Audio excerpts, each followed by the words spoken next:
लेकिन इन सबके बीच में अमेरिकी सेंट्रल बैंक फेडरल रिजर्व के चीफ जेरम पावेल के बयान पहले के मुकाबले अब काफ़ी बदलने लगे हैं। पिछले हफ्ते हुए फेडरल रिजर्व के सालाना कार्यक्रम जैक्सन हॉल इवेंट में जेरम पावेल ने अमेरिका में बेरोजगारी को महंगाई से बड़ी समस्या माना है।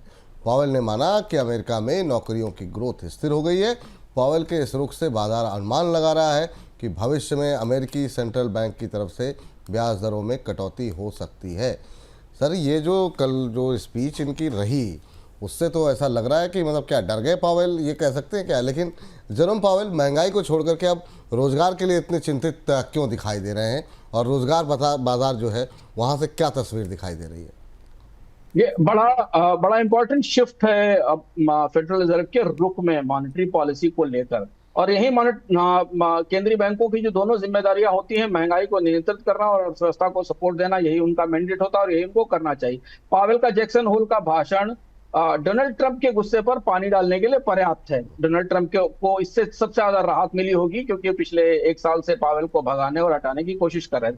पावेल ने जो तर्क रखा और जो फैक्ट्स रखे वो खासे महत्वपूर्ण है। और अमेरिकी अर्थव्यवस्था के मामले में जो जमीनी परिस्थिति है डोनाल्ड ट्रंप के लिए, वो ज्यादा चुनौतीपूर्ण इसमें दिखती है। तो हालांकि पावेल का रुख वही है कि ब्याज दरों में कम करने की संभावना बनती दिख रही है, पर अर्थव्यवस्था की भीतरी स्थिति ज्यादा चुनौतीपूर्ण है, जिसने पावेल को महंगाई की चिंता छोड़कर रोजगार की चिंता की तरफ जाने के लिए बाध्य किया है। महंगाई की चिंता बनी हुई है। उन्होंने माना है कि टैरिफ से महंगाई बढ़ेगी, लेकिन उससे ज्यादा बड़ी चुनौती अमेरिका में बेरोजगारी है। और बेरोजगारी हमेशा किसी भी देश की सरकार के लिए चुनौती होती है, और शायद डोनाल्ड ट्रंप ऐसा नहीं चाहते। जो आंकड़े हमारे पास दिख रहे हैं, उनमें पावेल ने कहा कि बेरोजगारी दर 4.2% पर है, लेकिन नौकरियों में बढ़ोतरी की दर बहुत कम हो गई।